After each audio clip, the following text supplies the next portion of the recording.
एक पंडित जी प्रतिदिन रानी को कथा सुनाने महल में जाया करते थे।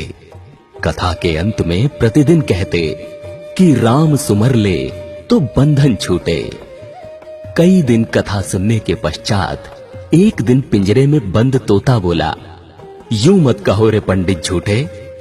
उस समय तो पंडित जी मन मसोस कर रह गए और चुपचाप चले गए। परंतु अब तोता प्रतिदिन पंडित को झूठे कहकर संबोधित करने लगा। पंडित जी को मन में क्रोध आता कि ये सब क्या सोचेंगे, रानी क्या सोचेगी। परेशान होकर पंडित जी अपने गुरु के पास गए। गुरु जी को सब हाल बताया। गुरु जी अगले दिन पंडित के साथ स्वयं कथा करने गए और एकांत में तोते के पास जाकर पूछा, तुम पंडित को झूठा क्यों कहते हो?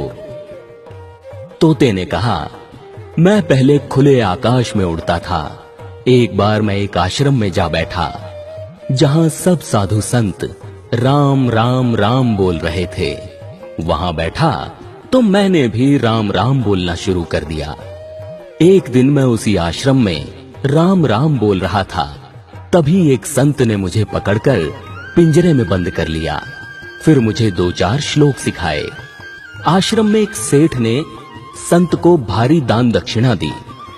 संत ने आशीर्वाद स्वरूप सेठ को मुझे सौंप दिया। अब सेठ ने मुझे चांदी के पिंजरे में रखा। मेरा बंधन बढ़ता गया। अब मैं स्वच्छ वायु और ताजा फलों के लिए भी तरसने लगा। निकलने की कोई संभावना न रही। एक दिन उस सेठ ने राजा से अपना काम निकलवाने के लिए उपहार स्वरूप मुझे राजा को दे दिया। राजा ने खुशी खुशी मुझे ले लिया, क्योंकि मैं राम राम और श्लोक बोलता था। रानी धार्मिक प्रवृत्ति की है, तो राजा ने मुझे रानी को दे दिया। रानी ने सोने का पिंजरा बनवा दिया और खाने में हमेशा मेवे और अन्य कीमती भोज्य पदार्थ ही मिलते हैं। मिर्च खाना, पेड़ पर लटके फलों में चोंच मारकर स्वाद लेना तो मैं भूल ही गया हूं। अपनी मर्जी से चहकना भूल गया हूं। अब मैं कैसे कहूं कि राम राम कहें तो बंधन छूटे। तोते ने गुरुजी से कहा, आप ही कोई युक्ति बताएं जिससे मेरा बंधन छूट जाए। गुरुजी बोले, आज तुम खाकर थोड़ी देर बाद चुपचाप पड़ जाओ, हिलना भी नहीं।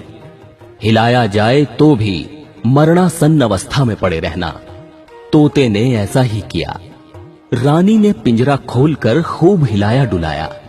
थोड़ी देर बाद रानी ने सेवकों से कहा, ये तोता मर गया है, इसे बाग में गड्ढा खोदकर दबा दो। जैसे ही तोते को लेकर सेवक बाग में पहुंचे, तोता फुर्र से उड़ गया। तोता पिंजरे से निकलकर आकाश में उड़ते हुए बोलने लगा, गुरु मिले तो बंधन छूटे।